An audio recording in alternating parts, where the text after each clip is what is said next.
Hey guys, welcome back to my channel. In today's video, I thought I would share with you my experience on the no spend challenge. So for one whole month of January, me and my partner didn't spend any unnecessary money for the entire month. So what our main goal from this was to kind of be more in control of our spending. So kind of by doing this challenge, it was like hitting the refresh button, and it also gave us the opportunity to get rid of all our debt that we had on our credit card and photography bills that we've racked up throughout last year.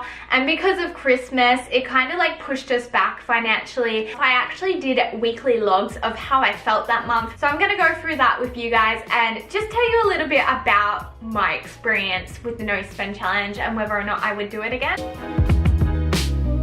The log that I wrote for this week was we paid 95% of our credit card off, and I just want to go in and say that we ended up taking all of our savings out and just putting it on the credit card. And I'm going to be pretty transparent here. We're definitely not in the best financial position.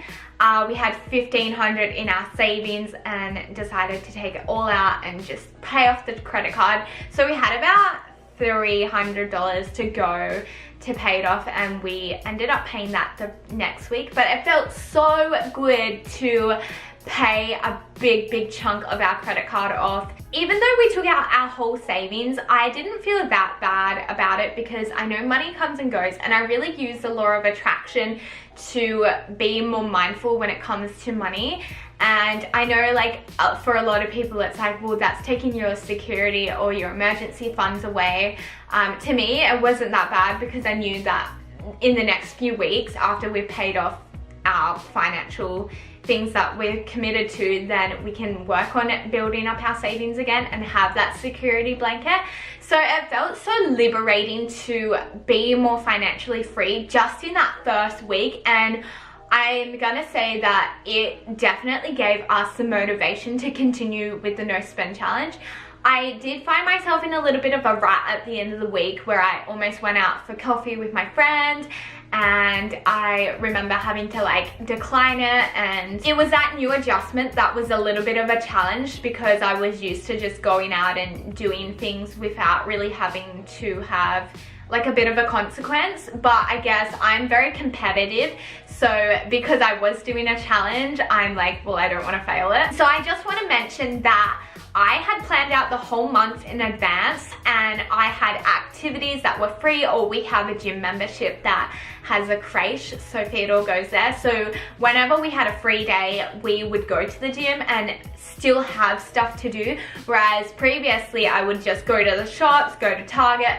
But because I did plan out the whole month, there was no excuse not to be bored and just go to the shops, which really helps. So I really recommend that if you do decide to do something like this. So by the end of week 2, I definitely did get those shopping withdrawals. And I guess it's kind of like when you're trying to give up like a bad habit, or I don't know, something really bad, and you have those cravings. What I actually did was I went online on like Kmart and I filled up my shopping trolley, and I just let it sit there, and that was satisfying enough for me. And I kind of used like food shopping to satisfy my like physical cravings. So actually going into the shops and buying stuff, I went into the grocery store and bought stuff, and I don't know, it was hard. Week 2 was definitely probably the hardest. I guess it was just taking that week and learning from it and then putting it towards the next week. Because one thing that I definitely want to put out there is, even though you may make a mistake or stuff up, it doesn't mean you should just give up your whole progress. It just means you should learn from that and move on. So what I wrote down in my little notes for week 2 was satisfying shopping cravings with filling online shopping cart and closing the tabs. I also mentioned that it was a little bit more easier now that we've kind of settled into the no spend month. And I also had to decline 2 shopping trips with my girlfriends and or my sisters, and explain to them that I am doing the no spend challenge, and if they did want to catch up, they can come to my house and we can have like coffee or tea there, or I could go to theirs and just give other options. Another thing that I just wanted to mention is have like backup plans. So obviously you can't go out and spend money, so definitely go ahead and invite your friends over, do a board game. Like there's so many other options that you can do. It doesn't mean you have to miss out on socializing. So I did have another breakthrough in week 2, and that was feeling satisfied with what I have. So I remember like before I went into this challenge, I just had this open void where I just always wanted to buy new house decor or buy new products, or just, I don't know, just fill a void with material items. I did not have this throughout the month, and it was so liberating. I just felt so free, and I felt so satisfied with what I already had.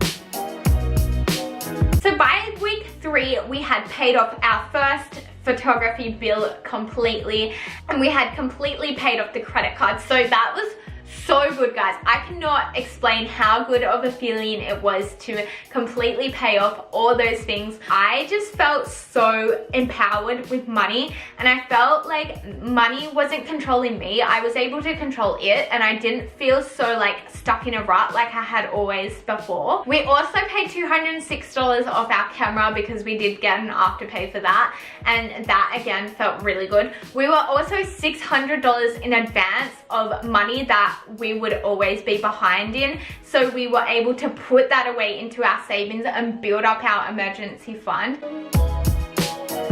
And so for week 4, I remember just having this satisfaction and gratification when it came to money. I felt financially free. I didn't have any unnecessary debt besides, of course, our wedding, which is going to be the next big chunk that we're focusing on. For our like little debts that were gaining interest, it's so good to have that out of the way and not have to continuously pay that week after week. And we were able to achieve that in just 1 month by sacrificing the daily things that we do, like getting a coffee, getting takeaway, spending unnecessary money on material items that we don't need. And this month really taught me that I no longer need to have those things in my life to make me happy. What makes me happy is spending time with my family and being more free and not having to worry. It's also pushed me more towards minimalism. Now, I'm not going to say that I'm going to become a full-blown minimalist, but I really feel like it's something I want to implement more in my life, just to simplify things. This week, I actually got the urge to purge. I just have this urge to declutter and find things that I no longer need or no longer satisfy me, and either donate them or get rid of them and just make living more simplified. It just feels so good to be no longer trapped in that consumerism cycle that I was in before I went into this journey of no spend challenge. So with all that said, I would definitely recommend everyone do the no spend challenge, whether that be for 2 weeks or a month or longer if you want. Let me know in the comments down below if you are considering doing something like this or cutting back in an area like takeaway or shopping or Kmart, and I'd love to hear about your experience. So with all that said, if you did enjoy this video, definitely give it a thumbs up and click that subscribe button to see more videos like this. And yeah, with all that said, I will see you in the next one. Bye guys.